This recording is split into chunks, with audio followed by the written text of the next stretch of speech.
Two sheet sets. It's called to go to work.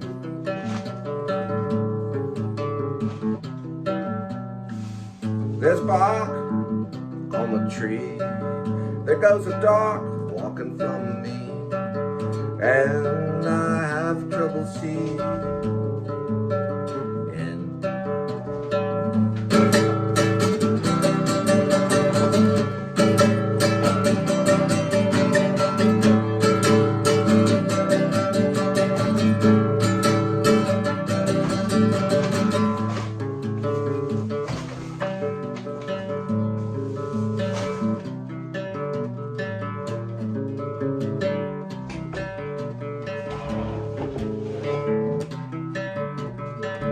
The drones they like to see when they're flying by the kids in the neighborhood. And I know gotta make it rhyme, and I know I gotta make it in time, yeah.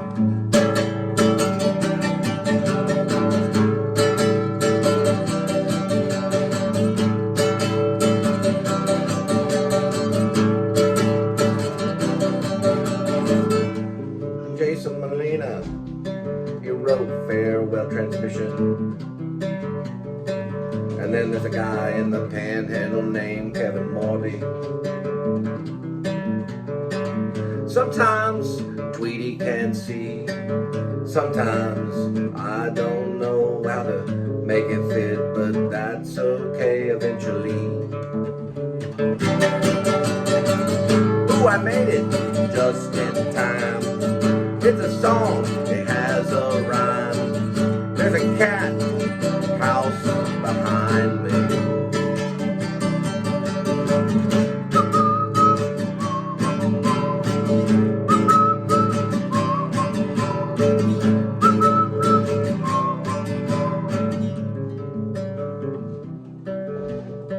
It sounds like a little bit like the Daddy Warhols, or someone that hang out with that other guy. What's his name? It's about the guy that killed all those people on the island. Mr. Hal. He wore the glasses. He was a minister. He made them drink the Kool Aid. He made them drink the. He made them drink the Kool Aid. Yeah. He made them drink the. He made them drink the Kool Aid. Yeah. Something Jones.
All right, 56 degrees Fahrenheit, 7,713 miles on the odometer. It is a Friday, December 20th of 2024, and we're off to delivery. I think we did watch some Slow Horses, so I got caught up. Season 4. Episode 2 was the other one. This is episode 3. Stranger comes to town, and that's going to be, I guess his name is River Cartwright, gets caught up in a bunch of stuff, and he's like, it keeps replaying the whole scene where he goes off to that old house. It's like a beautiful manor almost like a mansion. Well, it's like, yeah, it'd be a mansion. It's an abandoned mansion. And in the attic, there's like this workout routine for soldiers, or workout facility for soldiers. Well, there's a workout routine on the wall, but there's like a target practice thing and all this stuff. And then he goes up there, and there's a guy that starts burning the house down. So he goes down to the bottom. The guy hits him over the head, pistol whips him basically. He falls down. He struggles with him, and then some other guy shows up with a shotgun, some old guy, and then he basically scares that other guy off, and then puts him in his car, and then knocks him out, and takes him to some other place where this chick of the mother of the guy that went over to his grandfather's house, called him Gramps. The grandfather got scared, thought it was River, but it turned out it was someone else. And it was David Cartwright, worked with the KGB or something like that. It was a hit. So they tried to kill him, and he knew it was them. They were gonna drown him in the bathtub with diazepam, and probably put it in his drink or something. He was running a bath for him. It's he's pretending like it was his son, and because he had dementia, and so he ends up shooting. The grandfather ends up shooting him, thinking it's River, but it really isn't. And River goes to France to find out who was trying to kill his grandfather. It's like little stories within stories, and another story that relates to another story. And then Jackson Lamb shows up like Columbo, but he's more kind of pissed off and not farting as much, but probably secretly, kind of silent farts that you can't really hear. There's a Cybertruck.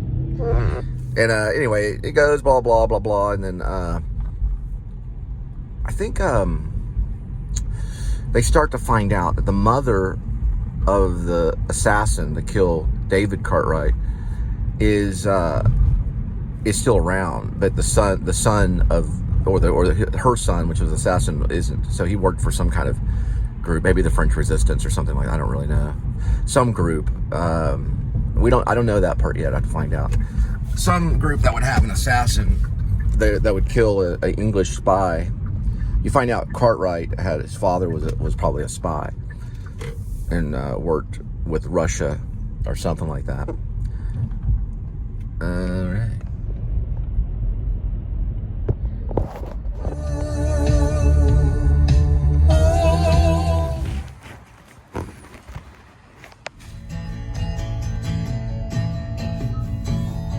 .1 mile, 12 minutes. We will arrive 5:30 p.m. That was yesterday, 35 point whatever. Figured it out. She said Professor Hal. I thought it was that one. It's that one before. It's actually not even their neighbors. It's a back house right here.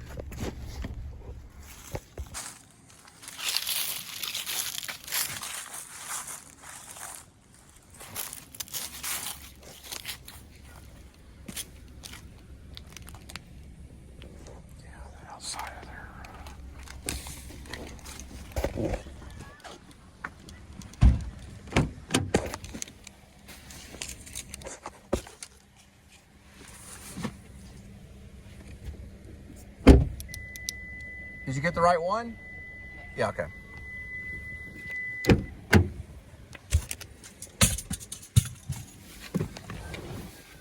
Yeah, the outside. The outside of their house, it looked like it said the Morons, but maybe it was the Morals or something like that. I just couldn't read. It was carved in wood. Hi, we're the Morons. Is that seafood? No, it's Italian food. Well, why is it in a pizza box? Because it's Italian food. Oh. It's not seafood, you sure? Well, it says pizza on it. Well, why does it say pizza on it? Because you're a moron. Oh, man. I wonder if this will relieve a section or something. Look at this. Doesn't that look kind of Paradise Lost?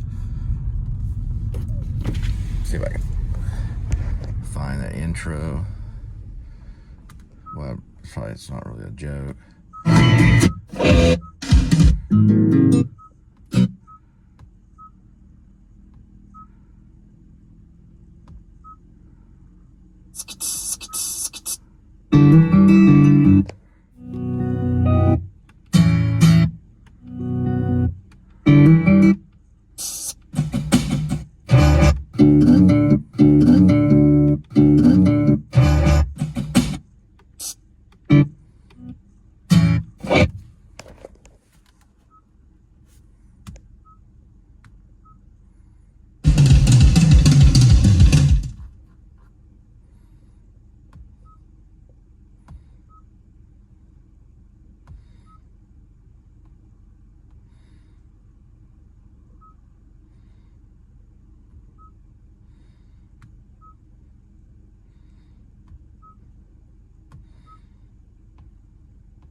Does that just show the albums?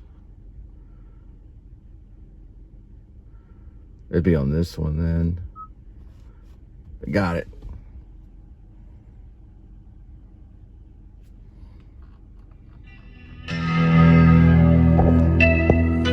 Yeah, finally did it. You ever seen that Paradise Lost documentary?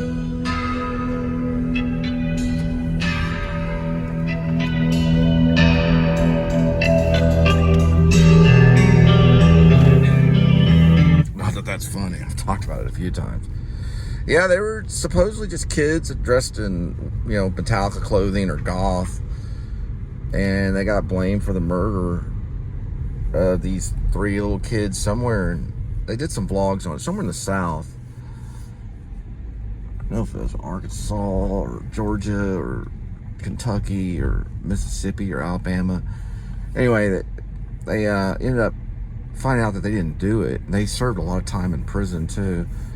And it's supposedly it's just a passerby. They saw some waitress saw a black guy go into a gas station bathroom covered in blood, and they just didn't use that in the testimony. And supposedly they had all this hard evidence of body parts and all this stuff that was in part of the I guess the litigation, part of the proof or whatever, and none of that was true. It was all just, it was a forced confession. But it's called Paradise Lost. And I've read some of the, they've got the actual confession on YouTube, and a lot of it doesn't make much sense. And like they don't match up the stories and stuff, but they put them in prison anyway. All they were doing was just wearing Metallica shirts and playing Dungeons and Dragons.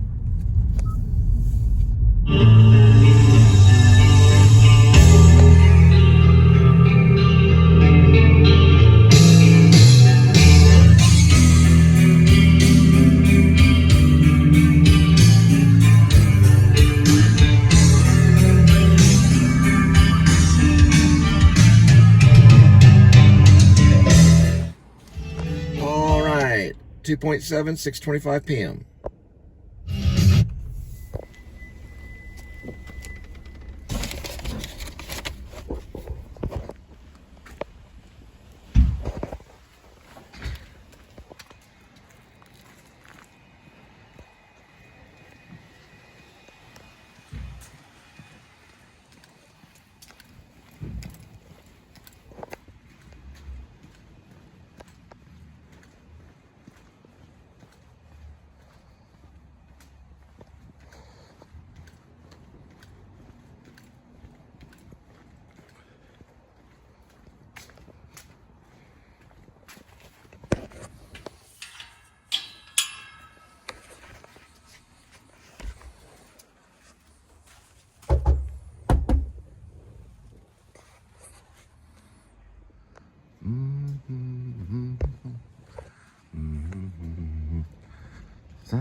It's actually an old song. It's funny.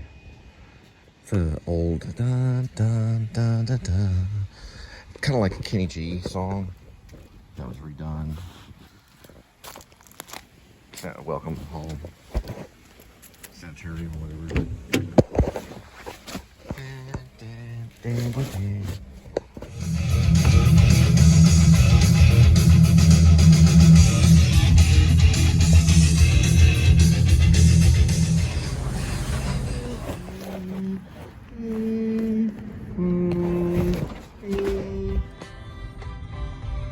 .3, 7:45.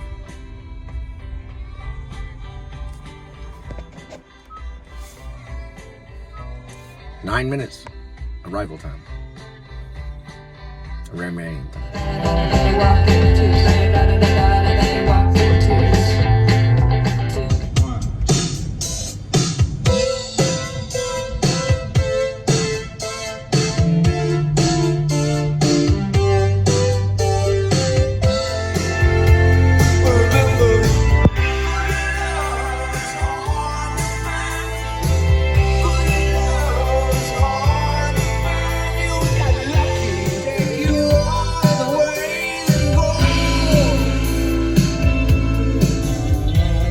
'cause I got a screenplay idea with that song, You Got Lucky, and also another song, which is by a English band. Ooh, raccoon.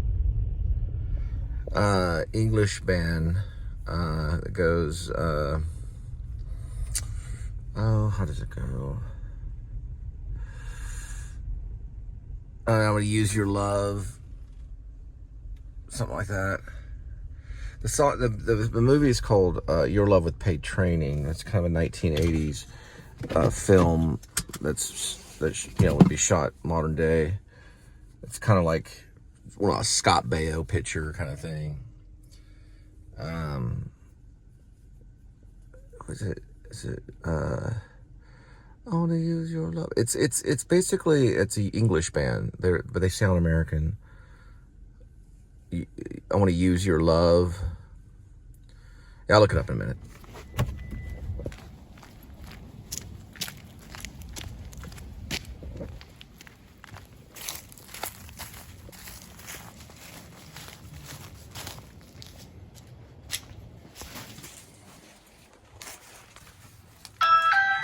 Yeah, the song is called Yer Love by Outfield. Yeah, that's one of the theme songs in it. And then also Tom Petty's You Got Lucky is in it too.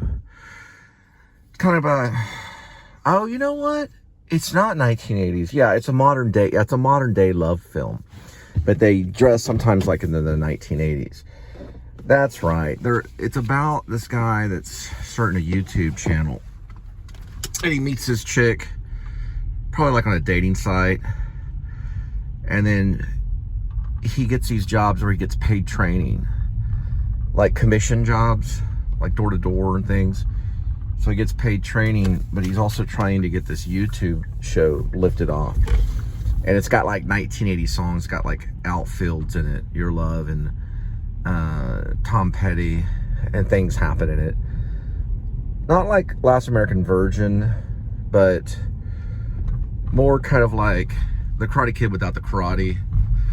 Maybe what's a romantic 1980 film? Well, there's 16 Candles, but it really wasn't. Well, it was kind of romantic. There was Pretty in Pink. Well, no, it's not so much a family thing. This is just about them trying to, but they're older. Yeah, that's right. They are older. They're like, guy's in his 50s, the chick's in his she's like in her 40s, and she's got like a drinking problem, and they got one YouTube post that did really well, so they started trying to do this YouTube show, and it's got a few of those songs. They have like a kind of like a side band that they do, and like there's scenes where they're watching Netflix, and I don't really know what else could happen. Probably pretty much like p.s.s. a little bit, but it's more of like a movie. And then it's got like the theme song in it, like the main part of the song, or the main part of the movie that will break out with Outfield's Your Love. And then it'll, you know, eventually go into You Got Lucky, Babe, You Got Lucky, Babe, What I Found, you know, like later on in the movie. Kind of like, well, kind of like Licorice Pizza. Yeah, a little bit like Licorice Pizza, if you've seen Licorice Pizza with the P.T. Anderson, Cooper Hoffman. But not as like long, epic American Graffiti style. It's more just kind of classic plot, formal structure, very, very formal structure, very Hollywood, you know, formal structure script, 80 pages, you know, totally just, you know, nothing artsy, you know, but like a love film. I don't know exactly what would happen in it though, but things happen. I think the credit opening has Outfield Your Love in it, and then later on it's done again. But maybe like the second time it's done like, you know, by like Horse Girl or some other kind of band. You know, they do it like a remake version. Another band does a remake version of it where, you know, where it takes off. But it opens with them like maybe when they're kids. Yeah, that's what, yeah. So they're opening, and there are traces of things that they do that are similar later in the movie. And they're like, it opens in the 1980s. So one guy's in like, because they're 10 years apart. It's kind of like that's part of the comedy is that they're 10 years apart. So 1980s, I would have been, oh wow, never mind. Okay, I got it. This would make sense. It opens in 1983. So one of them would be like at the mall. This is really cool. And he's 10 years old walking, and his parents are like, yo, keep up, come on, take bigger steps. And he walks right by this like little girl with a bow in her hair, and she's in a, what's that called? It's like a push carriage, baby carriage. Yeah, she's in a baby carriage. He walks like right by her. And then like someone's wearing a Sony Walkman, you know, from the 1983. And or whatever, I may not be able to do that because of Outtake when it came out. I gotta find out when Outtake came out. Whatever that year Outtake, Outfield. Whatever year Outfield came out with the song Yer Love. Whenever that year came out, then if she was in it, she could still be in a stroller. Like she's in a stroller, and then he's like walking around as like a 11. All right, never mind. I take it back. So it was 1985 when Outfield did Yer Love. So he would be 83. He'd be 12, so he'd be going to the movie theater, and she'd be 3, so she'd be like on like a leash. Yeah, her parents have her on a leash, holding her, and she's walking out front, and then he jumps over the leash, and she like turns her head and looks, and Outfield is already playing. So there's all these series of real kind of almost John Hughes, but more cuts, more formalistic cuts. So he like jumps over the leash, and then, you know, the camera moves, and you could see her responding to him. Very almost like Bruce Willis and Look Who's Talking, kind of that formalistic structure. And it's going dun dun dun dun.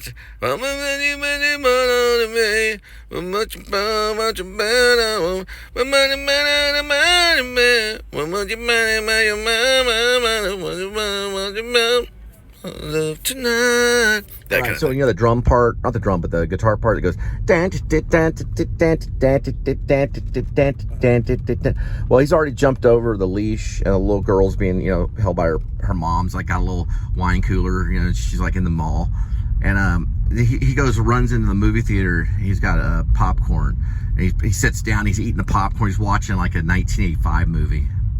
Whatever movie came out in 1985, like some, you know, and you're seeing that and all everyone like in the 1980s, and then it slowly dissolves in the movie, and then he's like talking about it and holding like this, you know, talking about the movie. All right, yeah. So he's sitting there and he's eating the popcorn. So the mom like takes the little girl, the leash, into the same movie theater that they're watching the same movie, some cheesy movie, 1985.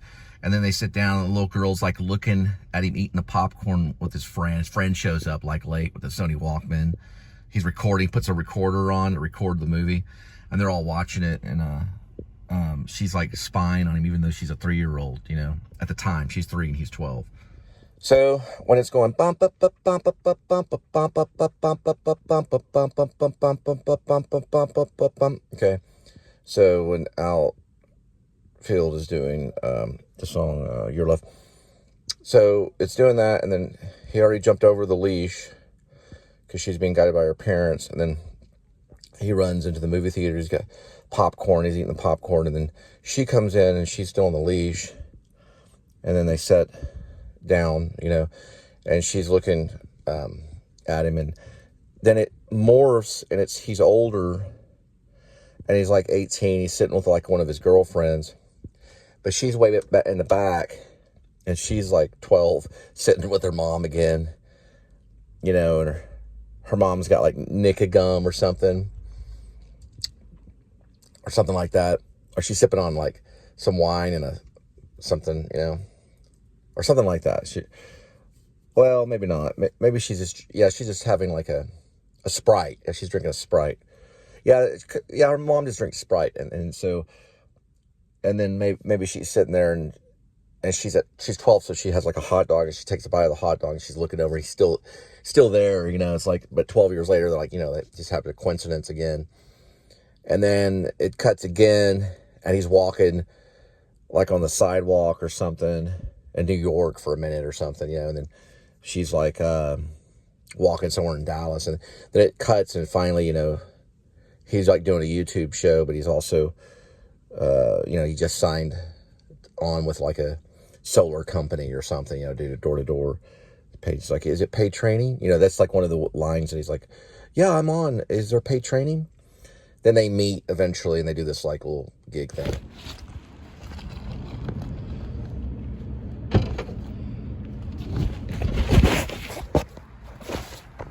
All right, 0.52 minutes. We will arrive at arrival time at 8:19 p.m.